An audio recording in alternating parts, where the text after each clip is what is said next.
மேடையில் வீட்டிருக்கக்கூடிய அனைத்து அன்பு உள்ளங்களுக்கும் ஐயா சாகித்ய அகாடமி வென்ற எங்கள் ஐயா பூனி ஐயா அவர்களுக்கும் பத்திரிகை ஊடகத்துறை நண்பர்களுக்கும் எல்லோருக்கும் என்னுடைய இனிய மாலை வணக்கம்.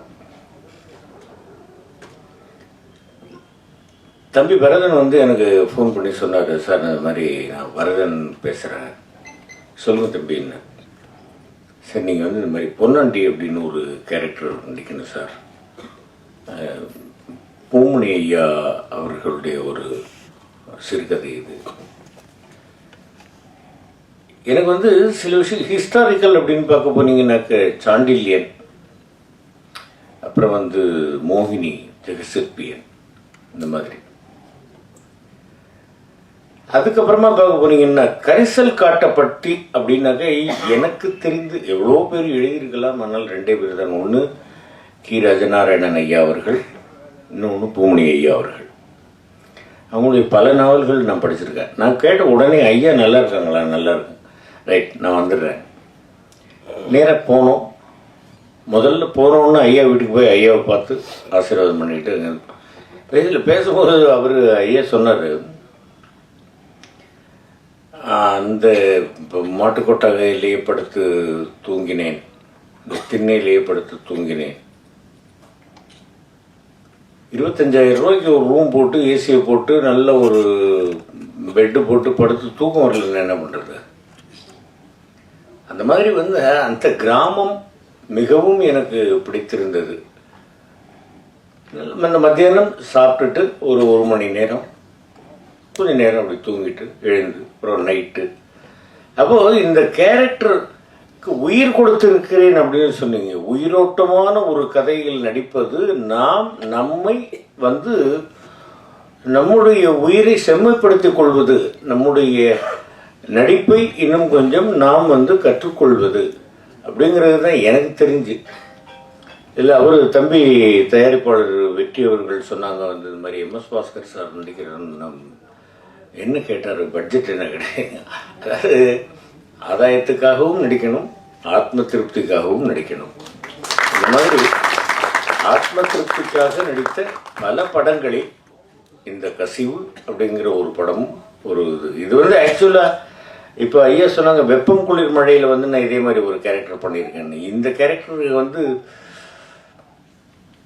உருவப்படுத்த வேண்டுமானாலும் அப்படி இருக்கலாம். அதில் கொஞ்சம் கால்கள் வளைந்த மாதிரியான ஒரு கேரக்டர். இதில் கொஞ்சம் சின்ன வயசில் கட்டுமஸ்தாக இருந்திருக்கிறாரு. அதுக்கப்புறமா அவர் அப்படியே தனியாக இருக்கும்போதெல்லாம் இருக்கிறாரு. அந்த இன்னொரு காவல்காரரை கூப்பிட்டு அவர் பேசும்பொழுது இந்த மாதிரி 7 பிள்ளைங்களை பெற்றோம், எல்லாத்தையும் மண்ணுக்கு கொடுத்தோண்டா அப்படிங்கும்பொழுது சொன்ன மாதிரி இறந்த பிறகு நரகத்துக்கு போகிறது, சொர்க்கத்துக்கு போகிறது அப்படிங்கிறதெல்லாம் இல்லை. இந்த நரகம் சொர்க்கம் இது எல்லாமே இங்கே தான். எல்லோருக்கும் மனசுக்குள்ள ஏதாவது நாம் சிறு வயதில் அறிந்தோ அறியாமலோ பல தவறுகள் செய்திருப்போம். அது கடைசி வரை உறுத்துக்கொண்டே இருக்கும். அதற்கு நாம் மன்னிப்பு கேட்டுக்கொண்டே இருக்க வேண்டும் அப்படிங்கிறது தான். தவறுதல் மனிதனின் பழக்கம், அதை உணர்ந்தால் மன்னிப்பு கிடைக்கும் அப்படின்னு ஒரு பாட்டு இருக்கு. அந்த மாதிரி இந்த பொன்னாண்டி அப்படின்ற ஒரு கடைசியில் அவருக்கு நினைவு தப்பிய நிலையில் அவர் செய்த பாவத்தை சொல்லவில்லை. அவரது ஆன்மா இவ்வளவு நாட்கள் அனுபவித்த தண்டனையை அதை குறைத்து கொண்டு அந்த கூட்டை விட்டு வெளியேறுவதற்காக அது சிறுவயதில் நடந்த ஒரு விஷயத்தை சொல்லிவிட்டு நிம்மதியாக இந்த கூட்டில் இருந்து வெளியேறி இருக்கிறது அப்படிங்கிறது தான் இந்த கதை மூலமாக நம்ம தெரிஞ்சுக்க வேண்டிய ஒரு விஷயம். மேக்சிமம் தவறு செய்யாமல் இருந்து விடலாம். இந்த மாதிரி இனிமேல் யாரும் உருவாகக்கூடாதுன்னு சொன்னாங்க. நீங்கள் கற்கால மனிதர்கள் காலத்திலிருந்து இன்னைக்கு வரைக்கும் இல்லை, இன்னும் எவ்வளோ நாளானாலும் புண்ணியவான்களும் உருவாவார்கள், பாவிகளும் உருவாவார்கள் அப்படிங்கிறது தான். எல்லாருமே எல்லாத்தையும் பார்த்து திருந்திட்டாங்கன்னாக்கா அப்புறம் நாட்டிலேயே இவ்வளோ குற்றம் நடக்குது, நடந்துக்கிட்டே தானே இருக்கு. இப்போ மின்காலத்தில் எல்லாம் இல்லாத அளவுக்கு குற்றவாளிகள் பிறகுகிறார்கள். அரசாங்கமும் எவ்வளவுதான் ஒரு ஆளுக்கு ஒரு போலீஸை போட்டா தடுக்க முடியும், அந்த மாதிரி இல்லை. ஒரு பொன்னாண்டி எப்பவோ செய்த ஒரு தவறு, அது அவர் மனதை போட்டு கொண்டுகிட்டு இருந்திருக்கு. கடைசியில் அவர் சொன்னார், போனார். அந்த மாதிரி ஒரு அருமையான கேரக்டர் எனக்கு தினமும் போய் வந்து கேமராவுக்கு முன்னாடி நிற்கணும், ஷூட்டிங் அட்டன் பண்ணணும் அப்படிங்கிற ஒரு பேராசை எல்லாம் எனக்கு இல்லை. நல்ல நல்ல கேரக்டர்களாக இந்த மாதிரி வந்து எனக்கு தாருங்கள். என்னுடைய நடிப்பை இன்னும் நான் மெருகேற்றிக் கொள்வதற்கு எனக்கு உதவி புரியுங்கள் அப்படின்னு எல்லா விதமான தயாரிப்பாளர்களையும் இயக்குநர்களையும் நான் வந்து ரொம்ப வேண்டி கேட்டுக்கிறேன்.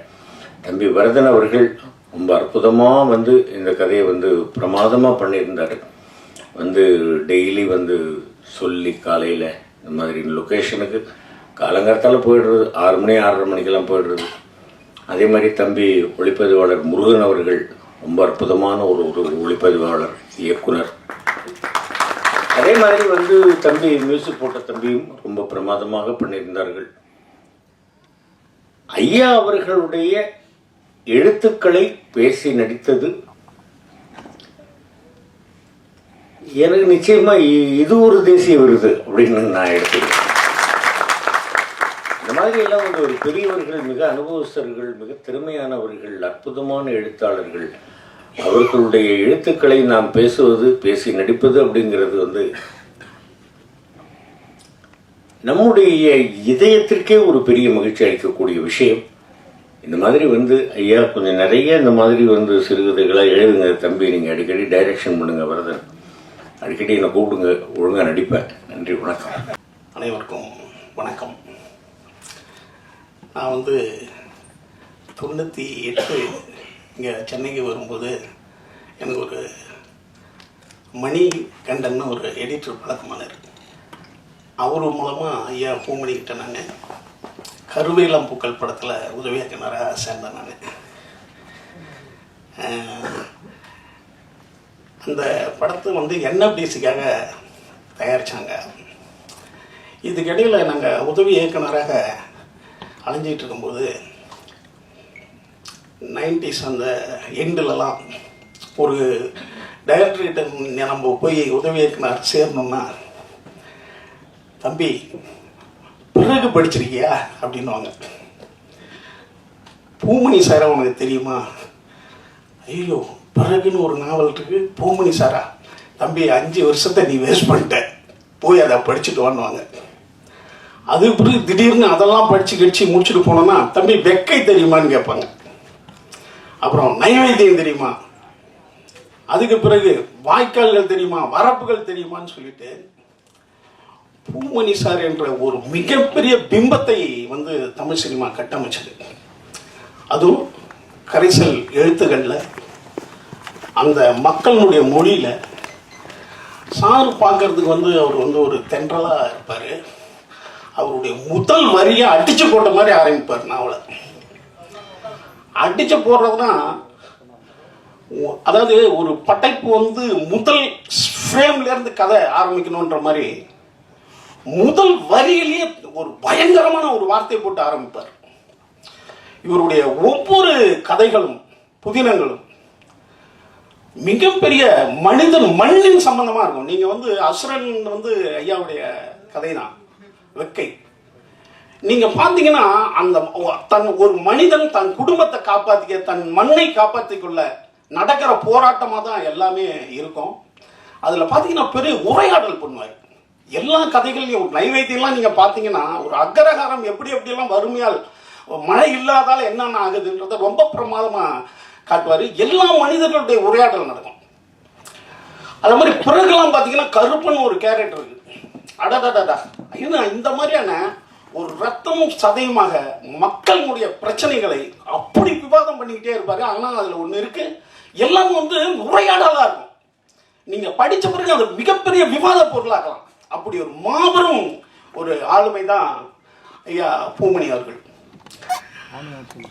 இப்ப இந்த எனக்கு என்னன்னா இந்த கசிவு, ஐயோ என்னன்னா ஜி நாகராஜன் சொல்ற மாதிரி மனிதன் என்பவன் மகத்தான சல்லி பயல் தான்.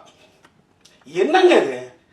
நான் என்ன நினைச்சேன், அந்த பசங்கள்லாம் அவர் கூட விளையாடுறது, அவர்கிட்ட கிண்டல் பண்றதுலாம் பார்த்து அவர் உடம்பு சரியில்லைன்னு ஒரு இடத்துல அந்த நாய் ஒரு செடியை எடுத்துட்டு வந்து கொடுத்து அவங்க விசிறானுங்கல்ல, அந்த பாட்டி கேக்குது, நீ இங்க கிண்டல் பண்ணுவீங்களாடா? இல்ல இல்ல பண்ண மாட்டான் பாட்டி, அப்புறம் அது இவனுக்கு கேட்குறானுங்க, அடிப்பாரா தாத்தா? அடிக்க மாட்டாரான்னு. பிறகு அந்த 10 போட்டு விசிற இடத்துலயே முடியுமோ அங்கே வந்து நான் கலங்குறேன், இந்த இடத்துல கசிவு வந்துருச்சா, முடிஞ்சிருச்சுரா அப்படின்னு சொன்னும் போது அப்புறம் எக்ஷன் ஆகுதுங்க. என்னன்னா அந்த மனிதன் பாருங்க, அண்ணன் வந்து பிரமாதமா நடிச்சிட்டாரு. அது நேஷனல் அவார்டு வாங்கினதுக்காக நான் சொல்ல, நான் வந்து கலங்கிட்டே இருக்கேன். அதுவும் அவர் அந்த பாஸ்பேக் சொல்றாருங்க, என்னன்னா எல்லா மனிதர்களுக்கும் இவ்வளோ ஒரு கேவலமான ஒரு பிரச்சனையோட தான் நம்ம வந்து நல்லவனா இங்க நடிச்சுக்கிட்டு இருக்க வேண்டியதோ இருக்கோ. எவ்வளோ சிறந்த மனிதனுக்கும் இப்படி ஒரு மோசமான ஒரு ஒரு ஒரு உள்ளுக்குள்ள ஒன்று இருக்கா அப்படின்றத பட்டவர்த்தனமா சொல்றாங்கங்க. நான் இதை பார்த்துட்டு என்ன சொன்னேன், நினைச்சேன், எவ்வளவு மோசமானது நம்ம கிட்ட இருந்தாலும் அதை வெளியில சொல்லாம செத்துணும்டா. என்னன்னு கேட்டா, இந்த கிழவி இனிமே என்ன பண்ணுவது, எவ்வளவு ஒரு பிரச்சனையை உண்டு பண்ணிட்டு போயிட்டான் பாருங்க. அந்த ஊர் இவனை பத்தி என்ன நினைக்கும். அடுத்தது என்னன்னா, ஒரு மனிதன் இப்ப எங்க அப்பா 85 வயசுல மரணம் அடையும் போது வயக்காட்டில் எங்கள் வயக்காட்டில் வந்து களை வெட்டிட்டு போகிறாரு. கரும்பு வெட்டிட்டு போகும்போது சைக்கிள் ஓட்டுற ஒரு 8 வயசு பையன் எங்கள் அப்பா பின்னால் போய் மோதிட்டான். இந்த வயசு தான் இருக்கும். அவர் வந்து ஒரு குச்சி நட்டு அப்படியே போவார். போகும்போது அடிச்சிட்டான். அவர் கீழே விழுந்துட்டார். ரோட்டு கீழே இருந்து ஒரு பள்ளத்தில் விழுந்துட்டார். எங்கள் அம்மா இப்போ ஒரு அரை மணி நேரம் கழிச்சு வீட்டுக்கு போகிறாங்க. எங்கள் அப்பா வரல, வந்திருக்கணுமே காணோம். திரும்பி 7 மணிக்கு தேடிட்டு போகிறாங்க ஊரே. அப்போ ஒரு பள்ளத்தில் கிடக்குறாரு. ஆனால் கடைசி அதுலேருந்து 3ஆம் நாளில் எங்கள் அப்பா இறந்துட்டாரு. ஆனால் அந்த பையனை எங்கள் அப்பா சொல்லவே இல்லை யாருன்னு. எங்கள் அப்பாவுக்கு தெரியும் அந்த பையன் யாருன்னு, சொல்லாமல் தான் மரணம் அடைஞ்சார். ஏன்னா அந்த பையன் தெரிஞ்சிடக்கூடாதுன்னு எங்கள் அப்பா நினைச்சாரு.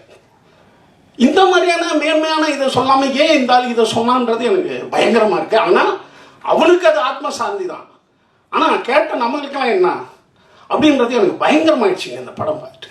அதாவது எனக்கு தூக்கம் வராத அளவுக்கு கூட இது கனவுல வருன்ற மாதிரி ஆயிடுது. அப்போ நம்மளுடைய மாபெரும் அடுத்தவங்களுக்கு கஷ்டப்படுற எந்த விஷயத்தையும் சொல்லாமல் செத்துணுண்டா அப்படின்றத இந்த படம் எனக்கு வலியுறுத்திச்சு. இதில் நடித்த அருமையாக எல்லாமே அந்த பசங்களாம் ரொம்ப அற்புதமாக பண்ணியிருக்காங்க. பாட்டிலேருந்து எல்லாமே ரொம்ப நல்லா பண்ணியிருந்தாங்க. இந்த படத்தினுடைய இயக்குனர் முதல் ஷாட்லேயே ரொம்ப அருமையாக ஆரம்பிச்சிருக்காருயா அப்படின்னு இருந்தது. ஏன்னா ஒரு படம் ஃபஸ்ட்டு ஷாட்லேயே ரொம்ப நல்லா ஆரம்பிக்கணும், அதை ஆரம்பிச்சது. அந்த மாதிரி ஒவ்வொரு கதாபாத்திரமும் நல்லா இருந்தது. ஒரு சேவல் கூப்பிட்றத கூட ரொம்ப அற்புதமாக எடுத்திருந்தீங்க. இது வந்து கசிவு தான், ஆனால் எனக்கு வந்து கடைசியில் வந்து எனக்கு அது பயங்கரமாக இருந்தது. அதை வந்து தவிர்த்துட்டா என்ன மாதிரி ஒரு மென்மையான ஆளுக்கெல்லாம் ரொம்ப நல்லா இருக்குமோன்னு தோணிச்சு. ஆனால் பூனை சார்கிட்ட முதல் வரி மட்டும் இல்லை, கடைசி ஃப்ரேமும் இப்படி தான் பயங்கரமாக இருக்குன்றத இந்த படம் எனக்கு இது பண்ணிச்சு. இதில் பங்கு கொண்ட அனைவருக்கும் என்னுடைய அன்பான வாழ்த்துக்கள். அடுத்தது வந்து தயாரிப்பாளர் இப்படி ஒரு சிறந்த படைப்புக்கு துணை நின்று வர்ற அவங்கள நான் ரொம்ப வாழ்த்துறேன். அடுத்தது நம்ம வேடியப்பன் முதலாளி, இவர் வந்து உதவி இயக்குனராக இருந்தவர். இந்த மாதிரி திடீர்னு பார்த்தா புத்தகத்தின் மீது கொண்ட காதலால் திடீர்னு வந்து பதிப்பாளராகி இன்னைக்கு மிகச்சிறந்த ஒரு முதலாளியாக இருக்கிறது ரொம்ப மகிழ்ச்சி. அடுத்தது அஜயன் பாலா மிகப்பெரிய எழுத்தாளர், டைரக்டரு, ரைட்டரு. அடுத்தது வந்து அவர் இந்த விழாவில் கலந்துக்கிறதுக்கும் கேபிள் சங்கர் வந்திருக்கிறவங்களுக்கும், அடுத்து எங்கள் பூமணி ஐயாவுடைய எங்கள் அம்மாவுக்கும், அடுத்து இதில் வந்திருக்கிற ஒவ்வொருத்தவங்களுக்கும் தம்பிக்கும் அனைவருக்கும் என்னுடைய நன்றி தெரிவிச்சுக்கிறேன். உங்கள் அனைவருக்கும் மீண்டும் வணக்கத்தின் நன்றி தெரிவித்து வணங்குறேன், உட்கார்றேன். நன்றி. மேடையில் இருக்கக்கூடிய பெரியவர்கள் எல்லோருக்கும் எனது பணிவான வணக்கங்கள். வெற்றி சார் என்னை கூப்பிட்டுருந்தார். இப்படி ஒரு கசிவன் ஒரு பூமணி ஐயா அவர்களுடைய கதையை வந்து படமாக்கியிருக்கோம், அதை நீங்கள் பார்க்குறதுக்கு வரணும்னு சொல்லி நான் அரக்கோணத்துலேருந்து வந்தேன். நான் இந்த கதை நான் படித்ததில்லை. ஆனால் இந்த படத்தை பார்த்தப்போ எனக்கு வந்து இவ்வளோ நெருக்கமாக அவர் படம் தொடங்குறதுக்கு முன்னாடியே சொன்னார், நீங்கள் கொஞ்ச நேரம் அந்த ஊருக்குள்ளே இருப்பீங்க அப்படின்னு சொல்லி. படம் முடிஞ்ச உடனே எனக்கு அந்த உணர்வு ஏற்பட்டது. அந்த உணர்வை அப்படி உயிரோட்டமாக நமக்குள்ளே கடத்தி எனக்கு எங்கள் தாத்தா பாட்டி எல்லாரும் ஞாபகம் வந்தாங்க. நம்ம எல்லாரும் தாத்தா பாட்டிகளை வந்து ரொம்ப ரொமான்டிசைஸ் பண்ணியே பார்த்துக்கிட்டு இருக்கோம். அவங்களுக்குள்ள கூட ஒரு குற்ற உணர்ச்சிகளையும் அவங்களும் நம்மளை மாதிரியான பருவங்களை தாண்டும் போது நிறைய பிழைகளையும் தாங்கிக்கிட்டு தான் நமக்கு வழிகாட்டுறாங்க, நம்மளை பார்த்து ஸ்மைல் பண்ணுறாங்கன்ற ஒரு மிக முக்கியமான ஒரு அண்டர்ஸ்டாண்டிங் எனக்கு இன்னைக்கு வந்தது. அந்த உணர்வை நடிப்பில் கடத்திய எம்எஸ் பாஸ்கர் ஐயா அவர்களுக்கு உண்மையிலே பெரிய நன்றி சொல்லணும். ஏன்னா அது கதையாக படிக்கும்போது நாம் ஒருத்தரை கற்பனை பண்ணிக்குவோம், ஆனால் உண்மையாக வாழ்ந்து அதை காட்டியிருக்காரு. அதை காட்டி அந்த படம் பார்த்து முடிச்சுட்டு அவர் திடீர்னு அவர் நேரில் இங்கே பார்க்கும்போது எனக்கு பக்குன்னு இருந்தது. அதுதான் அந்த படைப்பினுடைய அழுத்தம்னு நினைக்கிறேன். இயக்குனருக்கு என்னுடைய மனமார்ந்த வாழ்த்துக்கள். ரொம்ப அழகாக இந்த கதையை காட்சிப்படுத்தியிருக்கிறீங்க. பூமணி ஐயா அவர்களுக்கு என்னுடைய பணிவான வணக்கங்கள். உண்மையிலே மிகச்சிறந்த ஒரு கதையை மிகச்சிறந்த முறையில் தயாரித்திருக்கிற வெற்றியர் சார் அவர்களுக்கு என்னுடைய மனமார்ந்த வாழ்த்துக்களும் நன்றியும். கண்டிப்பாக இது பார்க்குற ஒவ்வொருத்தருக்கும் மிக முக்கியமான தாக்கங்களையும் அவங்க மனதுக்குள்ளே இருக்கக்கூடிய கசிவுகளை கொண்டு வந்து முன்னாடி நிறுத்தும் அப்படின்னு நான் நம்புகிறேன். படக்குழுவினர் எல்லோருக்கும் என்னுடைய மனமார்ந்த வாழ்த்துக்களும் நன்றியும். எல்லாருக்கும் வணக்கம். இந்த நிகழ்ச்சி நடக்கிறதுக்கு முக்கியமான காரணம் வெற்றி. திடீர்னு ஒரு நாளைக்கு யாரோ என்னுடைய நம்பர் அவர்கிட்ட கொடுத்து பேச சொன்னாங்கன்னு சொல்லிட்டு பேசினாரு. இந்த படம் நீங்கள் பாருங்க, நான் படம் பார்க்குறேன் சார், படம் பார்த்துட்டு சொல்லுவேன் என்ன பண்ணலான்னு சொல்லலாம் அப்படின்னு சொன்னவர்கிட்ட. படம் பார்த்தோன்னே எனக்கு ரொம்ப பிடிச்சி போச்சு. நான் சொன்னேன், இல்லைங்க இது என்ன பண்ணணும்னு சொல்லுங்கள், முதல்ல ஒரு பத்திரிகையாளர்கள் ஒரு காட்சி அமைச்சிட்டு அதை கொஞ்சம் எல்லாருக்கும் போட்டு ஓடிடியில் ரிலீஸ் பண்ணுவோம், ஜியோ மாதிரியான பிளாட்ஃபார்ம் ரிலீஸ் பண்ணுவோம், ஓடிடி ப்ளஸில் ரிலீஸ் பண்ணுவோம், அமேசானில் ரிலீஸ் பண்ணுறதுக்கான முயற்சி பண்ணுவோம் அப்படின்னு சொல்லி பேச ஆரம்பிச்சோம்னா ரொம்ப ஆர்வமாக அவரும் அந்த இயக்குனரும் கொலாபரேட் ஆகி கடன்னு நேரம் நடந்துருச்சு. இந்த படம் எனக்கு நான் ஒரு மாதத்துக்கு குறைஞ்சபட்சம் ஒரு 30-40 படங்கள் பார்த்துக்கிட்டே இருக்கேன். ஓடிடியில் பார்க்குறேன், எங்கள் ஓடிடிக்கு போகிறதுக்காக பார்க்குறேன், டிஸ்ட்ரிபியூஷனுக்காக படம் பார்க்குறேன், நிறைய படங்கள் பார்த்துக்கிட்டே இருக்கோம். ரொம்ப சிறிய படங்கள் தான் நமக்கு படம் பார்த்தோம்னா சின்னதாக ஒரு தாக்கத்தை ஏற்படுத்தும். நான் வெக்கை நாவல் படிச்சுட்டு அது படமாக பார்க்கும்போது எனக்கு நாவல் கொடுத்த பாதிப்பு படமாக இல்லைன்றது எனக்கு ஒரு ஒப்பீனியன் இருந்துச்சு. ஏன்னா அது வெக்கை படிக்கும்போது கிடைச்ச ஒரு எமோஷன் எனக்கு படத்தில் இல்லை, அது சினிமாவாக இருந்துச்சு, அது வேற. இந்த கதையை நான் படிக்கலை. இந்த படத்தை பார்த்தோன்னே எனக்கு ஒரு மாதிரி நாஸ்டாலஜிக்கான ஃபீலிங் வர ஆரம்பிச்சது. எல்லார் மனிதனுக்குள்ளேயே ஒரு பிளாக் பேஜ் இருக்குன்றது உண்மைதான். இந்த பிளாக் பேஜ் இல்லாமல் நடிச்சிட்டு இருக்குன்றது ஒன்று தான். எனக்கு இந்த படம் பார்த்தோன்னே ஞாபகம் என்னுடைய தாத்தா தான். ஒரு நாள் திடீர்னு ஒரு 85 வயசு இருக்கும், திடீர்னு கீழே விழுந்துட்டாரு. கீழே வந்த உடனே அவர் எழுந்துக்கவே இல்லை. தொடர்ந்து ஒரு 2 நாளைக்கு கண்டினியூஸாக பேசிகிட்டே இருந்தார். அவர் பேச்சை நான் உன்னிப்பு கவனித்து பார்த்தா பல பெயர்கள், பல சம்பவங்கள், இது எல்லாத்தையும் தொடர்புபடுத்தி நம்ம ஏதாவது ஒன்றத்தை கனெக்ட் பண்ணால் ஏதோ ஒரு விஷயம் கனெக்ட் ஆகுது. உட்காந்து ஒரு மணி நேரம் கேட்டிங்கன்னா இந்த விஷயத்துக்கும் அந்த விஷயத்துக்கும் கனெக்ஷன் ஆகுது. ஏதோ அவர் மனசுக்குள்ளே இருக்கிற விஷயங்கள் அவருடைய கசிவாக இப்போ தான் எனக்கு புரிய ஆரம்பிக்குது. எங்கள் தாத்தா அந்த டைமில் பேசிகிட்டு இருக்கும்போது நான் நினச்சேன், என்ன பாவம் போகிற நேரத்தில் இந்த மனுஷன் இவ்வளோ கஷ்டப்பட்டுட்டு இருக்காருன்னு. அது கஷ்டம் இல்லை, அவர் பெரிய ரிலீவ் ஆகிட்டு சந்தோஷமாக போகிறாருன்னு நான் இப்போ தான் புரிஞ்சுக்கிட்டேன். ஏன்னா அவர் மனசுக்குள்ளே இருக்கிற எத்தனை விஷயமும் கசடுகளும் கசிந்து விட்டது. அவர் என்னென்னலாம் பேசணும்னு நினைச்சாரோ 2 நாள் கண்டினியூஸாக பேசிட்டு 2வது நாள் நைட் செத்து போயிட்டார் அவர். என்ன இந்த படம் பார்த்தோன்னே ரொம்ப நேரம் நான் எதுவுமே யோசிக்கல, இப்போ கம்முன்னு உட்காந்துட்டு இருந்தேன். யூஸ்வலாக அந்த டேரக்டரை கூப்பிட்டு ஃபோன் பண்ணி பேசுவேன், இது நல்லா இருக்கு அது நல்லா இருக்குன்னு சொல்லுவேன். இது இந்த நல்லா இருக்கு நல்லா இல்லாதெல்லாம் தாண்டி ஒவ்வொரு மனிதனும் படம் பார்க்கும்பொழுது அவனுக்குள்ள ஒரு சின்ன எமோஷ்னலாக கனெக்ட் ஆகக்கூடிய விஷயம் இருக்கு. அதே போல் அந்த மனிதனே ஒரு பிளாக் பேஜஸ் வச்சுருப்பான் எல்லாருமே. இப்போ ஒரு சொன்ன மாதிரி ஒரு பிளாக் பேஜ் சொல்லியிருக்காரு, அவருக்குள்ள இன்னும் நிறைய இருக்கும். நம்ம ஃபுல்லாகவே பிளாக் பேஜ் தான், வெளியில் வெயிட்டே கிடையாது நம்மளுக்கு. அதனால் நான் தான் பிளாக், தனியாலாம் சொல்லணும் அது வேற.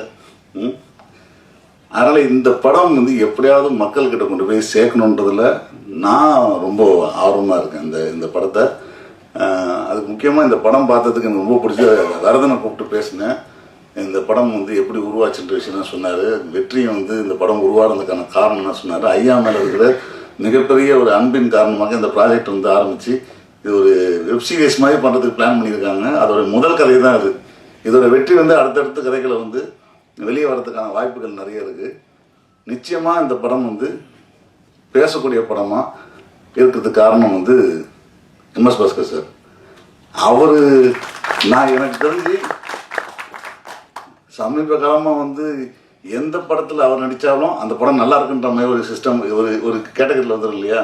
இவர் நடிச்சிருக்காருப்பா அந்த படம் நல்லா இருக்குது. இப்போது நம்ம இவர் இருக்கார் பேர் இந்த ஆர்டிஸ்ட் இப்போ ரெகுலராக நடிச்சிருக்கு, பேர் டக்குனு ஞாபகம் வரல. அவர் நடித்தா அந்த படம் ஒரு நல்ல கதை இருக்கிற மாதிரி எம்எஸ் பாஸ்கர் அந்த படத்தில் இருக்காருன்னா நிச்சயமாக அந்த படம் நல்லாயிருக்கும். அவர் எதுவும் வந்து தப்பான ஒரு கதை செலக்ட் பண்ண மாட்டார். அவருக்கான கரெக்டான ஒரு கேரக்டர் இருந்தால் தான் பண்ணுவாங்க. இந்த படம் ஆரம்பித்ததுலேருந்து அவருடைய நடிப்பு அவ்வளோ கேஷுவலாக இருந்துச்சு. இதுக்கு முன்னாடி இதே போல் கிட்டத்தட்ட சிமிலராக ஒரு கேரக்டர் பண்ணியிருந்தார். இந்த வெப்பம் குளிர்னு ஒரு படம் பார்த்தோம்னு நினைக்கிறேன். கிட்டத்தட்ட அந்த வயசான கேரக்டர் தான். ஆனால் அந்த படம் பார்த்தவங்களுக்கு தான் தெரியும் அந்த படத்து கேரக்டருக்கும் இந்த படத்து கேரக்டருக்கும் எவ்வளோ வேரியேஷன் இருக்குன்னு. ஏன்னா அதில் ஒரு ஃபன் பார்ட் இருந்துக்கிட்டே இருக்கும். இதில் அந்த ஃபன் பார்ட் குறைவாக இருக்குது. ஆனால் அதுக்குள்ள காரணம் வந்து கிளைமாக்ஸ் ரொம்ப நல்லா தெரியுது. ரொம்ப அட்டகாசமாக பண்ணியிருந்தார் அந்த பாட்டி. அவங்களும் சுப்பிரமணிய சார் சொன்ன மாதிரி அவர் பாட்டை சுற்றிட்டு செத்து போயிட்டார். இதுக்கப்புறம் அந்த அம்மா படுற பாட்டு இருக்கு பாருங்க, அது ஒரு தனியாக ஒரு கதை எழுதுன்னு நினைக்கிறேன். ஸோ இந்த படம் நிச்சயமாக வந்து இங்கே படம் பார்க்குறவங்களுக்கு ஒரு பெரிய தாக்கத்தை ஏற்படுத்தும். இந்த படத்தை வந்து இயக்கிய நம்ம வரதன், ஒளிப்பு செய்த முருகன், அவர் வந்து ரொம்ப நல்லா பண்ணியிருக்காரு. வந்து பேசும்போது தான் தெரியும் அவர் ரொம்ப தெரிஞ்ச நண்பர்களுக்கும் தெரிஞ்ச க்ளோஸ் சர்க்கிளில் இருக்கிற நண்பர்னு. உண்மையாகவே எல்லாமே சிறப்பாக பண்ணியிருக்காங்க. இந்த படத்தை இன்றைக்கி நைட்டில் இருந்து ஓடிடி பஸ்ஸில் நீங்கள் பார்க்கலாம். இன்னும் சில நாட்களில் வந்து மற்ற பிளாட்ஃபார்ம்ஸ்லையும் வந்து ரிலீஸ் பண்ண போகிறோம். ஸோ உங்கள் ஆதரவு நீங்கள் எவ்வளோ கொடுக்குறீங்களோ அதுக்கேற்ற தான் அடுத்தடுத்த பாட்டு எடுக்கிறதுக்கு தயாராக இருக்கும். நன்றி, வணக்கம். ஓடிடி ப்ளஸில் வந்து எந்த படம் உள்ளே வரும் அப்படின்னா அது கேவி சங்கர் சார் டிசைட் பண்ணுறது தான். அவர் டிசைட் பண்ணி இந்த படம் வாங்கியாச்சு சார், இதை போட்டுருணும் அப்படின்னா நான் போட்டுருவேன். ஆனால் இப்போ வந்து நம்ம அடுத்த லெவலில் ஓடிடி ப்ளஸ் தவிர்த்து இப்போது வேறு டிஸ்ட்ரிபியூஷன்ஸ் நம்ம எடுத்திருக்கோம், அமேசானு, ஜியோ, இந்த மாதிரிலாம். அங்கே வந்து சில படங்களை கொண்டு போய் வியாபாரம் பண்ணுறது ரொம்ப கஷ்டம். ஹிந்திக்காரங்களை சொல்லி புரிய வைக்கிறதுக்குள்ளே போதும் ஆயிடுது. பூமணி சார் அப்படின்னா பூமணி அப்படின்வாங்க. இப்போ அவங்களுக்கெல்லாம் நம்ம சொல்லி புரிய வச்சு சில படங்களை கொண்டு போய் அங்கே சேர்க்கறதுக்குள்ளே வந்து கேபிள் சார் சொல்லிடுவார், சரி சார் நீங்கள் இது முடிச்சிருங்க, இது கொண்டு போய் எப்படியாவது சேர்த்திடுங்க அமேசான்லேயும் ஜியோலையும்ன்ட்டு. நான் சாருடைய படம் ரயிலையும் கொண்டு போய் சேர்த்தேன். ரயிலில் வந்து ரயில் கொண்டு போய் சேர்க்கறதுக்குள்ளே போதும் ஆயிடுச்சு. ஏன்னா ஆர்டிஸ்ட் வேல்யூ, பட் படம் நல்லா இருக்குன்னு சொல்லி அவங்கள படம் பார்க்க வச்சு அதுக்கப்புறம் தான் கொண்டு போய் சேர்க்க முடிஞ்சது. அதே மாதிரி வந்து இந்த படத்தை பொறுத்த வரைக்கும் எனக்கு வந்து அமேசான்லேயும் சரி ஜியோலையும் சரி கொண்டு போய் சேர்க்கும்போது வந்து எனக்கு selling point, sorry sir Bhaskar sir, sorry நான் அந்த வார்த்தை யூஸ் பண்ணுறதுனால, செல்லிங் பாயிண்ட்னா எனக்கு பாஸ்கர் சார் தான். ஏன்னா நேஷ்னல் அவார்டு வின்னர் நடிச்சிருக்காரு, எதுவும் பேசாதீங்க நீங்கள் எடுத்துக்கங்க அப்படின்னு சொல்லி கொண்டு போய் சேர்க்க முடிஞ்சது. ஸோ பாஸ்கர் சார் வந்து இந்த மாதிரி நல்ல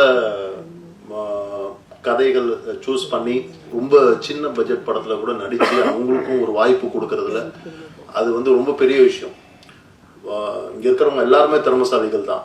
வாய்ப்பு கிடைச்சாதான் அவங்க திறமசாலிகள், இல்லைன்னா வெறும் திறமசாலிகள் தான். ஸோ அந்த மாதிரி வாய்ப்பு வந்து மேலே வந்தவங்க கொடுத்தாதான் எல்லாரும் மேலே வர முடியும். அதில் பாஸ்கர் சார் செஞ்ச இந்த விஷயத்துக்கு அவருக்கு வந்து மிகப்பெரிய நன்றி. இன்னும் நிறைய செல்லிங் பாயிண்டாக நீங்கள் இருக்கணும்னு நான் விருப்பப்படுறேன். அவ்வளோதான், மற்றபடி தேங்க்ஸ். பத்திரிகை ஊடக தொலைக்காட்சி நண்பர்கள் அனைவருக்கும் எனது பணிவான மாலை வணக்கங்கள். ஐயா பூமணி அவர்கள் வந்து ஒரு மிகப்பெரிய சாதனையாளர். எழுத்தாளர்கள், இலக்கியவாதிகள்லாம் ஒரு இயக்குனர் ஆகிறதுங்கிறது அவ்வளோ சாதாரண விஷயம் கிடையாது. ஏன்னா ரெண்டும் வேறு வேறு திசை. இலக்கியங்கிறது வந்து கன்னியாகுமரினா, இயக்கம்ங்கிறது காஷ்மீர். ரெண்டு வேறு வேறு துறை, வேறு வேறு அனுபவம், வேறு வேறு விதமான மன அமைப்புகள் தேவைப்படக்கூடிய செயல்பாட்டு தளத்தில் அப்படி ஒரு துறை, சீமா துறையில் எங்களுக்கெல்லாம் முன்னோடியாக இருந்து கருவேலம்பூக்கள் அப்படிங்கிற முதல் முறையாக ஒரு எழுத்தாளர், தீவிர இலக்கியவாதியாக இருந்து அவர் வந்து ஒரு கருவேலம்பூக்கள்ன்ற ஒரு படத்தை வந்து கொடுத்து தேசிய விருதும் பெற்றது மிகப்பெரிய சாதனை. அவருக்காக நம்ம வந்து எல்லாரும் வந்து அதை அப்பயே செஞ்சுட்டார். எங்களுக்கெல்லாம் முன்னோடி. ஏன்னா அதற்கு முன்னாடி யாரும் இல்லை. தீவிர சினிமாக்கள் நிறைய பேர் வந்திருக்காங்க திரைத்துறைக்கு. நிறைய பேர் புதுமை பித்தன்லேருந்து ஆரம்பித்து பிஎஸ் ராமையாலேருந்து நிறைய இலக்கியவாதிகள் வந்து திரைப்படத்துறையில் வந்து கோலேச்சி வர்ணிப்பாங்கன்னு வசனம் எழுதுவாங்க, சில படங்களுக்கு வசனம் எழுதுவாங்க, அதுக்கப்புறம் வந்து போயிடுவாங்க. யாரும் வந்து ஒரு படத்தை தீவிர இலக்கியத்திலேருந்து சினிமா துறைக்கு வந்து ஒரு படத்தை அது இத்தனைக்கும் அவர் அரசு துறையில் அதிகாரியாக இருந்தபடியே ஒரு என்எஃப்டிசியில் வந்து முயற்சி எடுத்து தான் நேசிக்கூடிய ஒரு படைப்பை வந்து ஒரு தரமான படைப்பாக அப்படியே வந்து அப்பயே வந்து ஒரு தேசிய விருது பெறுகிற அளவுக்கு அப்பயே படைச்சிருக்காருன்னா அது வந்து சாதாரண விஷயம் இல்லை. ஏன்னா இன்னைக்கு அது வந்து சிரமமான விஷயம். அப்படிப்பட்ட ஒரு சிறந்த படைப்பாளி. நான்லாம் வந்து கிட்டத்தட்ட 30 வருடங்களுக்கு 35 வருடங்களுக்கு முன்பாக முன்றில் இலக்கிய முகாமில் தான் ஃபர்ஸ்ட் டைமாக பூமணி ஐயாவை பார்க்குறேன். அவர் மறந்துருப்பான்னு முதல் முறையாக அவரை வந்து நான் ஆட்டோவில் கூப்பிட்டு போய், அப்போ தான் சென்னைக்கு வந்து புதுசு நான், அவரை நான் கூப்பிட்டு போய் விழாவுக்கு கூப்பிட்டு வந்த பொறுப்பு என்கிட்ட ஒப்படைச்சிட்டாங்க.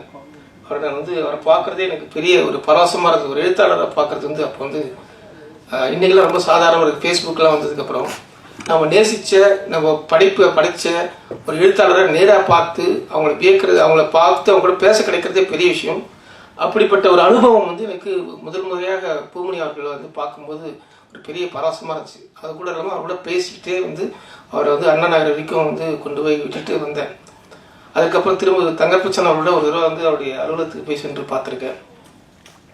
என்னென்னா வந்து அவர் எழுத்துலகத்திலே அவருடைய சாதனை வந்து சொல்கிறது. ஏன்னா இன்றைக்கு வந்து படைப்பில் வந்து தலித் இலக்கியம் அப்படிங்கிறது தனிப்பட்டு அடையாளம் தெரியப்படுறது காலம் வந்து எந்த அடையாளமும் அந்த தோற்றத்துக்கு முன்னாடியே தன்னுடைய படைப்பு மூலமாக அழுத்தமான வாழ்வியலை, ஒடுக்கப்பட்ட மக்களுடைய வாழ்வியலை இலக்கியத்தில் பதிவு செஞ்ச மிகப்பெரிய சாதனை வருது. ஏன்னா அதற்கு முன்னாடி வரைக்கும் யாருமே இல்லைன்னு சொல்லலாம்.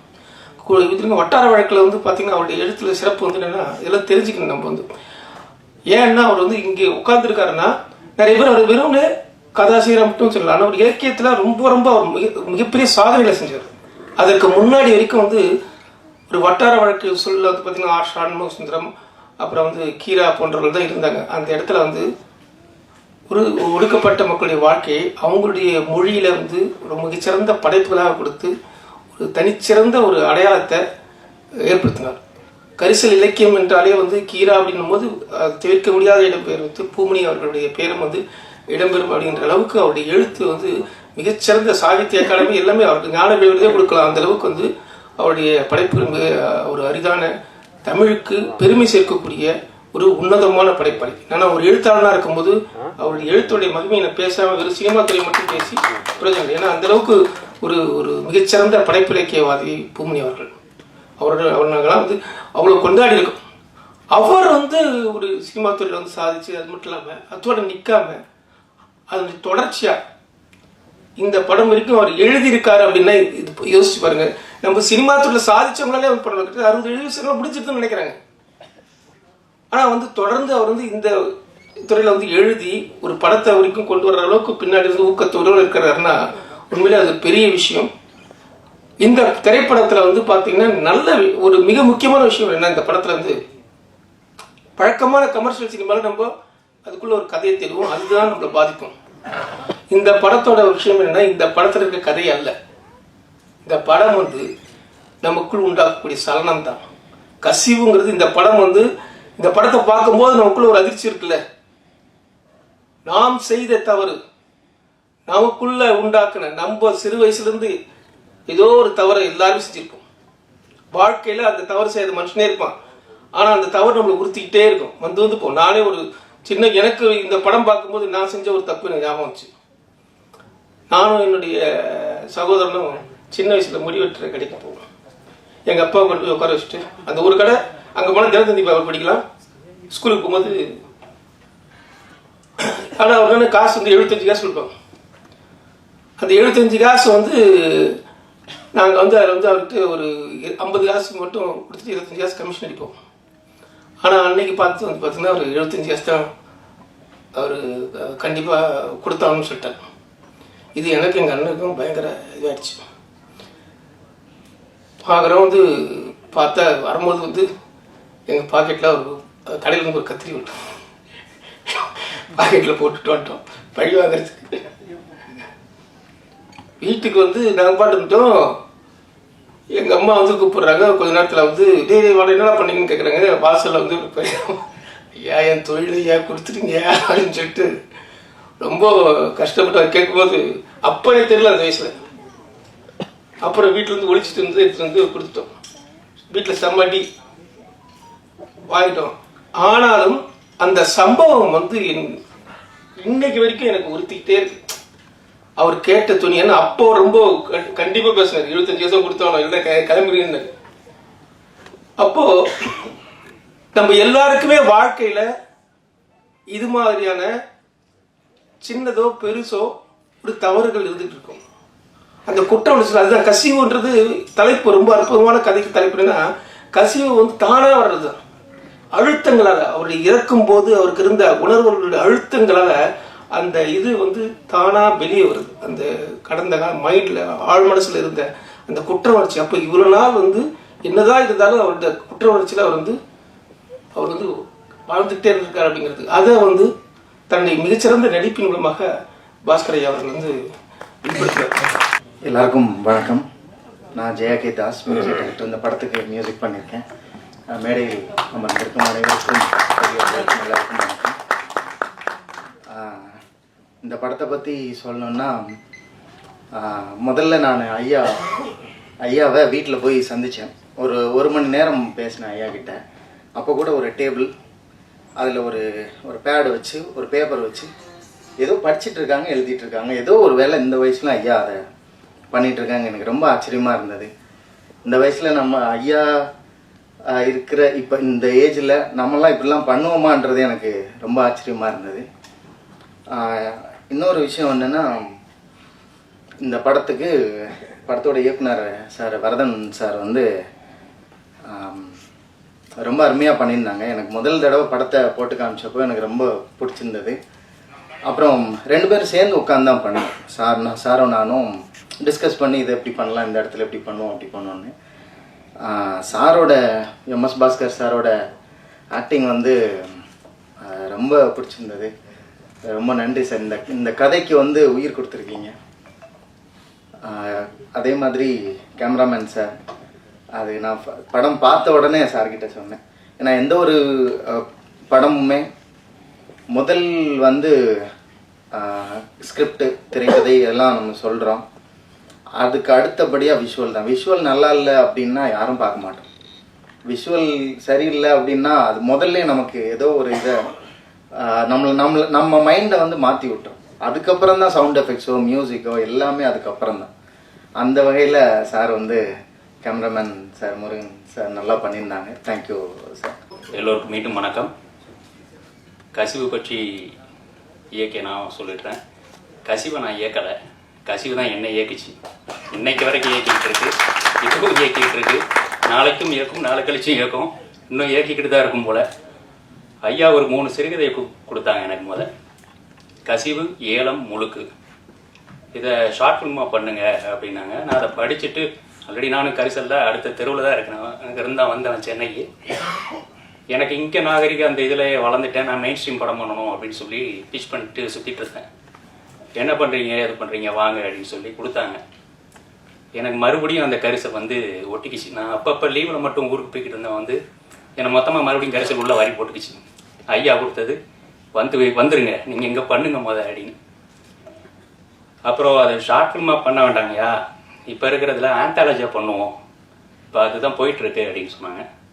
அப்போ சரி என்ன பண்ணலாம் அப்படின்னாங்க. நான் பூமணியின் கருஞ்சை கதைகள் அப்படின்னு தலைப்பு வச்சேன். நஞ்சை, புஞ்சை, அது மாதிரி கருஞ்சைங்கிறது சங்க இலக்கியத்தில் இருக்குன்னு சொல்லி ஐயா ஒரு இடத்துல மேற்கோள் காட்டினாங்க.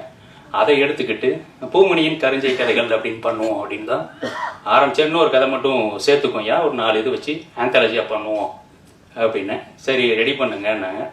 மறுபடியும் அதை எடுத்துகிட்டு சென்னை வந்து பிச் பண்ணார் 3 கம்பெனியில். அந்த சூழலில் அங்கே அந்த நேரத்தில் சில ஆந்தாலஜிஸ் வந்து கொஞ்சம் இதாக இருந்தது. நீங்கள் வெப்சீரிஸை நான் கன்வெர்ட் பண்ணி கொடுங்கன்னு சொன்னாங்க. ஸோ இதை வந்து ஹைப்பர்லிங்கோ வெப்சீரிஸாக கன்வெர்ட் பண்ணவோ இது முடியாது. ஒவ்வொன்றும் ஒவ்வொரு வாழ்வியல் சார்ந்த கரிசல் காட்டோட மண்ணோட கதை. அதை வந்து அதோட டிஸ்டார்ட் பண்ணாமல் அதை முடிக்கணும். அதுதான் அவரோட எழுத்தாளரோட நோக்கம். அது அந்த மரியாதையோட எனக்கு கொடுத்துருக்காங்க. அதை நான் பண்ணுறது தான் எனக்கு நான் அவருக்கும் நான் செய்கிறேன் எனக்கும் நான் செய்கிற அறமாக இருக்கும் அப்படின்னு சொல்லி தான் நான் இது பண்ணேன். நான் பண்ணலை, நான் பார்த்துக்கிறேன் அப்படின்னு சொல்லிட்டு வந்துட்டேன். அப்புறம் மறுபடி ட்ரை பண்ணிட்டு தான் இருந்தேன். நண்பர்களாக சேர்ந்து ஒரு இண்டிபெண்ட்டாக ஒன்று பண்ணுவோம், அப்புறம் ஓன் ரிஸ்கில் ஒன்று மட்டும் பண்ணுவோம் அப்படின்னு பிளான் பண்ணேன். இப்போ ரீசெண்டாக இப்போ லாஸ்ட் இயர் வந்துச்சு ஜி5ல, அதில் எம்டி வாசுதேவன் நாயரோட மனோரதங்கள் அப்படின்னு பெரிய பெரிய டெக்னீஷியன், பெரிய பெரிய ஆர்டிஸ்ட். ஸோ அந்த மாதிரி நமக்கு ஒரு இது கிடச்சிருந்தா இது பூமணியின் கருஞ்சை கதைகளும் பெரிய இதில் வந்திருக்குமே அப்படிங்கிற ஒரு ஆதங்கம் எனக்கு வந்து லாஸ்ட் இயர்லேருந்து ரொம்ப இதாக இருந்துச்சு. அப்புறம் அதை இண்டிபெண்ட்டாக ஆரம்பிப்போம் அப்படின்னு சொல்லி தான் கசிவை ஸ்டார்ட் பண்ணோம். யார் பண்ண போகிறீங்க, என்ன பண்ண போகிறீங்க, கேஸ்டிங் பண்ணிட்டீங்களா, ஒரு லிஸ்ட்டு சொல்லுங்கள் அப்படின்னு சொன்னாப்புல. ஃபஸ்ட்டு வந்து பொன்னாண்டி கேரக்டருக்கு யார் இது பண்ணுறீங்க அப்படின்னாப்புல. நான் ஒரே ஒரு சாய்ஸ் தான், எம்எஸ் பாஸ்கர் ஐயா, அவர் தான் நான் இது பண்ணேன். நான் நினச்சி வச்சுருந்தேன், நீங்கள் கரெக்டாக சொல்லிட்டீங்க, பேசிடுவீங்களா, நான் பேசியிருக்கிறேன். அப்புறம் சாரை கரெக்டாக கால் பண்ணேன், ஒரு நாள் கால் பண்ணேன். அந்த மாதிரி பூமணி ஐயாவோட ஒரு கதை இருக்குது, நான் அந்த மாதிரி பேசணுன்னா, தம்பி நான் வெளில இருக்கிறேன், ஒரு 10 நிமிஷத்தில் நான் வீட்டுக்கு போயிருவேன், கூப்பிட்டு உங்களுக்கு நானே கால் பண்ணுறேன் அப்படின்னாங்க. கால் பண்ணாங்க, ஒரு 10 நிமிஷம் தான் பேசினேன். இந்த மாதிரி கசிவுன்னு ஒரு சிறுகதைங்க, அது வந்து பூமணி சாரோட ஒரு இது, அதை திரைக்கதை பண்ணி வச்சுருக்காங்க, இதை நான் டைரக்ட் பண்ண போகிறேன், அதில் பொன்னாண்டின்னு ஒரு கேரக்டர் இருக்குது அப்படின்னு சொல்லி ஒரு 2 லைன் தான் சொன்னேன். தம்பி என்னைக்கு ஷூட் வச்சுருக்கீங்கன்னு சொல்லுங்கள், நான் வந்துடுறேன், லொக்கேஷன் இது பண்ணிடுங்க, நான் வந்துடுறேன், நானே ட்ரைவ் பண்ணி நானே வந்துடுவேன், நீங்கள் எதுவும் நினைக்காதீங்க, டேட்டை மட்டும் சொல்லுங்கள் அப்படின்னு சொல்லிட்டாங்க.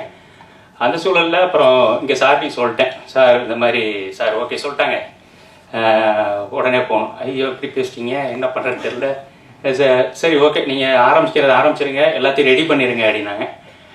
பெருசாக என்னால் யாரையும் கூப்பிட முடியல, என் நண்பர்கள் அது அவங்களுக்கே நிறைய பேருக்கு மனஸ்தாபம், என்ன ஆரம்பிக்க, என்ன கூப்பிடல ஆரம்பித்து போயிட்டே வைக்கிறேன்னு. ஃபஸ்ட்டு கூப்பிட்டது அண்ணன் முருகனை, என்னோட சீனியர், அவர்கிட்ட உதவி ஒளிப்பதிவாளராக இருந்திருக்கேன், உதவி இயக்குனராக இருந்திருக்கேன். எல்லாருக்கும் வணக்கம். ஸோ எல்லோரும் சொல்லியிருந்தாங்க இந்த படத்துக்கு ஏன் நான் அமெரிக்காவில் இருக்கிறேன், இங்கே தமிழ் சங்க தலைவராகவும் இருக்கிறேன், ஹார்வர்ட் தமிழ் இருக்கை அமைக்கிறதுக்கும் பல உலக நாடுகள்லேருந்து எல்லாத்தையும் சங்கங்களையும் இணைச்சு அதை பண்ணோம். பட் என்னோடய தமிழாசிரியர் இங்கே இருக்கிறதுக்கு அவங்களுக்கு தெரியும், இங்கே வந்து மெட்ரிகுலேஷன் ஸ்கூலில் தான் படித்தேன், நம்ம ஃபுல்லாக மெட்ராஸில் சக்கரவர்த்தி ஸ்கூலில். பட் அவங்க போட்ட அடிப்படை ஒரு ஃபவுண்டேஷன் எனக்கு ஒரு 12 வருஷம் எதுவுமே தெரியல. நீங்கள் 12th முடிச்சுட்டு அப்புறம் நான் ராஞ்சியில் போய் நார்த் இந்தியாவில் பண்ணேன், அப்புறம் பல ஊர் போய் அப்புறம் அமெரிக்காவில் போய் 20 வருஷம் ஆச்சு. பட் எனக்கு அமெரிக்கா போனதுக்கப்புறம் தான் தமிழ் மேலே ஒரு மெயின் அக்கறை வந்துச்சு, அது மேலே உள்ள அதோட வீரியம் தெரிஞ்சிச்சு. நம்ம எல்லாம் வந்து இந்த படமும் நான் எதுக்கு எடுத்தேன்னா, ஒன்று பூமணி ஐயாவோட உழைப்பு பற்றி நான் வந்து அவர் சாகித்ய அகாடமி அவார்டுக்காக வாங்கியிருக்காரு வேட்கை நாவலுக்கு, அதனால் அமெரிக்கா கூப்பிட்டு வரணும்னு சொன்னாங்க. அப்படி தான் எனக்கு பூமணி ஐயாவை தெரியும். நான் உடனே அவர் அந்த எதுக்காக பண்ணியிருக்காருன்னு பார்க்க போனால் அந்த அங்காடி நாவல் எழுதியிருக்காரு அப்படின்னு கேள்விப்பட்டு அவர்கிட்ட பேசிகிட்டு இருக்கும்போது அவர் வந்து சந்தித்தேன். நான் அதுக்கப்புறமா வந்து பார்த்தப்ப அவர் வந்து அந்த அங்காடி நாவல் ஒரு 1000 பேஜ் 800 பேஜ்னா அவர் ஒரு 15,000 பேஜ் அதுக்கு பின்னாடி வச்சுருந்தார். ஆக்சுவலாக இன்றைக்கி நம்ம உழைப்பை பற்றி பேசுகிறோம், பைசன் மாரி செல்வராஜும் இப்போ அவருக்கு அடுத்து அவங்கள தான் பார்க்குறேன் நான். எவ்வளோ உழைப்பு பின்னாடி இருக்குதுன்னு நமக்கு தெரியாது, ஒரு புக்கு வரது எவ்வளோ பெருசு தான் இருக்குது. அவர் எடுத்து வச்சிருந்த விஷயங்களெல்லாம் பார்த்தப்ப நான் அப்படியே நம்ம நினச்சிட்டோம், அங்கே இருக்கிற மக்களை பற்றி மட்டும் எழுதியிருக்காரு, அது வந்து ஒரு சாதி ஒரு இதுன்னு எழுதலை. அதில் பார்த்தீங்கன்னா அங்கே இருக்கிற ஃபுல் இதையும் நமக்கு கொண்டு வந்துடுவார். எல்லாத்தையும் அன்று இருந்ததை மாதிரியே எல்லாத்தையும் எழுதியிருந்தார். காவல் கூட்டத்துலேயும் நான் அந்த மாதிரி ஒரு இதை பார்த்தேன். ஒரு சென்னையிலேருந்து அப்போ மதுரைக்கோ வேறு ஒரு ஊருக்கு போகிறதுக்கு எவ்வளோ நேரம் எவ்வளோ செலவாகுங்கிறதுக்கு அந்த ஆசிரியர் எவ்வளோ மெனக்கிட்டார், எந்தெந்த ரெஃபரன்ஸ் எடுத்தார் அப்படின்னு பார்த்தேன். பட் இவர் எடுத்திருக்கிற ரெஃபரன்ஸ் எல்லாம் பார்த்தீங்கன்னா இது வெளில வரும், அதோட ரெஃபரன்ஸஸே தனியாக புக்காக போட்டிருக்காரு. இப்போ அதில் ஒன்று வந்து கழுகுமலை ரைட்ஸ் அண்ட் ரயாட்ஸ், இன்னொன்று வந்து டாக்ஸிங் த டேக்ஸ்.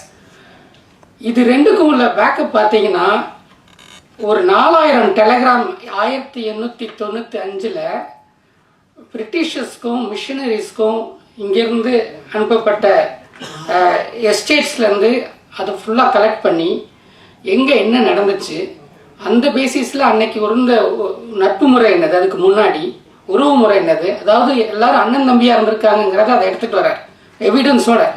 ஏன்னா அந்த கலவரத்துக்கு எந்த பேசிஸும் இல்லை, இது வந்து 2 பேர் திருத்தி விட்டதுனால இல்லை அவங்க ஈகோ வசின்றதுனால நடந்த கலவரம். அது வந்து சிவகாசி ரைட்ஸு, விருதுநகர் ரைட்ஸு, கழுங்குலை ரைட்ஸுங்கிறத அது வந்து சும்மா வந்து யாரும் கதை சொல்கிற மாதிரி கேட்கல. அவர் போயிட்டு டெல்லியில் போயிட்டு ஓரியன்டல் மேனுஸ்கிரிப்ட் லைப்ரரியில் போயிட்டு எங்கெல்லாம் அதை பற்றி ஆவணங்கள் இருக்குதோ 4000 டெலகிராம் 1895 எடுத்திருக்காருன்னா பார்த்துக்கோங்க. அது மட்டும் இல்லாமல் என்னென்ன ஜட்ஜ்மெண்ட் கேசஸ் என்னென்ன நடந்திருக்கு கோர்ட்டில் அப்படின்னு ஒரு 2000 கேஸை வந்து அங்கே நடந்த எல்லாத்தையும் எடுத்து அதில் ஒரு முக்கியமான இது பார்த்தீங்கன்னா கேஸ் கொடுத்தது ஒருத்தங்க, ஓகே, கேஸில் சம்மந்தப்பட்டங்க 2-3 சாதியினர். ஆனால் அவர் பார்த்தா ஜட்ஜ் 3 பேர் சேர்ந்து தப்பு பண்ணியிருக்காங்க, 3 தரப்பினர் 3 சாதியினர். ஆனால் கேஸில் ஜட்ஜ்மெண்ட் எல்லாம் ஃபைனலாக கொடுத்து பார்த்தா ஒரே ஒரு சாதியினர் மட்டும்தான் இருக்காங்க. ஸோ அது எப்படி நடக்க முடியும்? 3 பேர் சேர்ந்து அடிக்கிறாங்க, உதைக்கிறாங்க, எல்லா அட்டுலியும் பண்ணுறாங்க. ஆனால் விண்டிகேட் ஆனவங்க ஒருத்தர் அப்படிங்கிறத எடுத்து அப்போ அதுக்கப்புறம் நடந்த ஒரு எப்படி பிரிகிறாங்க, நண்பர்களாக இருந்த 3 சாதியினர் எப்படி பிரிகிறாங்க அப்படிங்கிறத கொண்டு வந்து அது அதனால தான் அதுக்கு சாகித்ய அகாடமி விருது கொடுக்கப்பட்டிருக்கு. அதுக்கு பின்னாடி பெரிய உழைப்பு இருக்குது, அது ஒரு ரிசர்ச் ப்ராஜெக்ட். அந்த மாதிரி விஷயங்களை அவர் எழுதியிருக்காருன்னு எனக்கு தெரிஞ்ச உடனே எனக்கு வந்து இப்படிப்பட்ட உழைப்பு ஒவ்வொருத்தரோட நாவல் ஆசிரியர் பின்னாடி இருக்குமா அப்படிங்கிற தெரிஞ்சதுக்கப்புறம் தான் அவர்கிட்ட போய் சந்திச்சப்ப நான் அந்த மாதிரி பல விஷயங்கள் எழுதியிருக்கேன்ப்பா, சின்ன சின்ன சிறுகதைகளாகவே 51 சிறுகதைகள் எழுதியிருக்கேன். அதை வந்து நான் வந்து இப்போ அப்போ அந்த டயத்தில் வந்து அசுரன் வெளில வந்துருச்சு, வேட்கைங்கிற நாவல் அடிப்படையாக ஆச்சு. ஆனால் அவருக்கு வந்து அதோட முழுமை எனக்கு அப்படியே இருக்கணும் எல்லாம், ஏன்னா நான் வந்து அதுக்கு பின்னாடி அவ்வளோ உழைப்பை போட்டிருக்கேன், எனக்கு அது அப்படியே போய் சேரணும் அடுத்த தலைமுறையினருக்குன்னு கேட்டுக்கிறதுனால தான் அவர் எழுதின டயலாக் மட்டும்தான் இந்த படத்தில் இருக்குது. நாங்கள் எதுவுமே இதை ஈஸியாக வந்து ஒரு சில்ட்ரன்ஸ் ஃபிலிமை மாற்றிட்டு போயிடலாம், எல்லாரும் பார்க்கட்டும், ஜாலியாக இருக்கட்டும், அந்த காலத்தில் எப்படி விளையாண்டாங்க குதிச்சாங்க அப்படின்னு சொல்லிட்டு முடிச்சிருக்கலாம். பட் எங்களோட இது வந்து அவரோட குறிக்கோள், அவரோட இது எல்லாம் அப்படியே இருக்கணும் அப்படிங்கிறது. இதில் முக்கியமாக நான் இப்போ பார்த்தா இன்னும் எனக்கு இந்த வாரத்தில் ரிலீஸ் இதை வந்து பண்ணுங்கிற தோணுது வந்து இப்போ டியூட் படம் எப்படி போயிட்டுருக்குங்கிறத பார்த்தப்ப எனக்கு வந்து இது ரொம்ப ஒரு இதாக இருந்துச்சு. இன்னொரு சைடு பைசன் படம் வந்து எப்படி எடுத்திருக்காங்க, எனக்கு அதை அவரோட உழைப்பை பார்த்துட்டு இருக்கிறேன். அவர் எப்படி வந்து படம் முடித்து சென்சார் முடித்து அதுக்கப்புறம் வந்து பேக்ரவுண்ட் ஸ்கோரில் வந்து அவங்க ஒய்ஃபை பார்த்து பேசிட்டு இந்த மாதிரி சொல்ல வச்சுட்டு அப்போ சொல்கிறாங்க அவர் பார்த்து 4 நாள் ஆச்சு வீட்டுக்கே வரலங்கிறாங்க. அதான் படம் முடிஞ்சு எல்லாம் அவங்க எப்பயோ சேல்ஸ்லாம் ஆயிடுச்சு, அதுக்கப்புறம் அவர் உழைப்பை போடுறாரு. அந்த மாதிரி ஒரு கலைஞர் வந்து மக்களுக்கு வந்து ஒரு பாடத்தை பார்க்கணும்னு நினைக்கிறாரு. இன்னொரு சைடு வந்து நாங்களும் பாடம் தான் சொல்கிறோம் அப்படின்னு சொல்லிட்டு எதை வேணால் சொல்லலாம்னு சொல்லிட்டு ஒரு படம் போகுது. அதுக்கு வந்து அதோட ஒரு 5 மடங்கு ஓப்பனிங் பயங்கரமாக இருக்குது. அதில் பார்த்தீங்கன்னா எல்லாருமே டீன்ஸ், ஒரு 16 to 21 அந்த ஏஜ் குரூப்பில் தான் எல்லாரும் போகிறாங்க. ஏன்னா அதில் என்ன தப்பாக இருக்குது, அது நமக்கு என்ன சாதகமாக இருக்குது அப்படின்னு பார்த்துக்கிற போகிறாங்களே தவிர நான் இந்த கசிவு வந்து போய் சேரணும்னு நினைக்கிறது அடுத்த இந்த 16 to 21 ஏஜ் கிட்ஸுக்கு தான். ஏன்னா நம்மெல்லாம் தப்பு பண்ணிட்டோம், என்னெல்லாம் பண்ணியிருக்கோம் அப்படிங்கிறத பின்னாடி தெரிஞ்சு ஒரு பிரயோஜனமும் கிடையாது. இந்த படம் வந்து ஒரு பாடமாக அமைஞ்சு அடுத்த தலைமுறையினர் வந்து அதை தவிர்க்கணும். ஏன்னா இது மற்றவனுக்கு தெரிஞ்சாதான் அதுக்கு வந்து நமக்கு பெயின் வரும், பனிஷ்மெண்ட் வரும்னு இல்லாமல் இருக்கிறதுலே பெரிய பனிஷ்மெண்ட் வந்து நமக்குள்ளே இருக்க போகிறது. இதில் ஒரு இது எவ்வளோ பேர் கவனிச்சிங்கன்னு தெரில, அதை வந்து சாபம்னு சொல்லலாம், பாவம்னு சொல்லலாம், பல விதத்தை சொல்லலாம். அது நான் நினைக்கிறது வந்து அவர் செஞ்ச அநியாயம், ஆனால் நம்ம குடும்பத்தை பாதிக்குது. அந்த அம்மாவுக்கு 7 தடவை மிஸ்கேரேஜ் ஆகிருக்குது. ஸோ குழந்தை இல்லாமல் இல்லை, 7-8 தடவை மிஸ்கேரேஜ் ஆகிருக்குது. அப்படின்னா பல விஷயத்தில் இது பாதிச்சுக்கிட்டே இருந்திருக்குது. ஆனால் அவருக்கு அதுக்கு கடைசி வரைக்கும் வந்து அதை ரியலைஸ் பண்ணல. ஸோ இந்த மாதிரி கடைசி நிமிஷம் ரியலைஸ் பண்ணி ஒரு பிரயோஜனம் இல்லை இல்லையா? ஸோ இந்த படம் வந்து ஒரு பாடமாக இருக்கணும் அடுத்த இருக்கிறதுக்காக தான் இது எடுத்திருக்கோம். இதுக்கு பெரும் உறுதுணையாக இருந்த டெக்னிக்கல் குரூ, அது மட்டும் இல்லாமல் இதில் எம்எஸ் பாஸ்கர் சார் பண்ண போகிறாருங்கிறது எனக்கு தெரியவே தெரியாது. ஓகே, திடீர்னு ஒரு நாள் வரதுன்னு கூப்பிட்டு பாஸ்கர் சார் ஒத்துக்கிட்டாருன்னு எனக்கு ஷாக் ஆகிட்டேன். ஏன்னா எங்கிட்ட பட்ஜெட்டே இல்லை. நாங்கள் வந்து எனக்கு வந்து என்னென்னா நம்ம ஒரு ஆரம்ப புள்ளியாக ஒன்று தொடங்கி வைக்கணும், அது வந்து பூமணி ஐயா கேட்டுக்கிட்ட மாதிரி எல்லாமே படமாக போய் சேரணும் அப்படிங்கிறதுக்காக தான் நான் இதை பண்ண ஆரம்பித்தேன். பட் இப்போ வந்து ஆனால் இது பாஸ்கர் சாரா அவர் என்ன கேட்டார் அப்படின்னு மீனிங் நான் உடனே ஷாக் ஆகிட்டேன். ஆனால் என்னென்னா அவர் டெக்னிக்கலி பார்த்தீங்கன்னா அவர் ஒன்றுமே கேட்கல. இதுக்காக எல்லாரும் அப்படி போயிடல. But it's nothing for is what he has put for this film.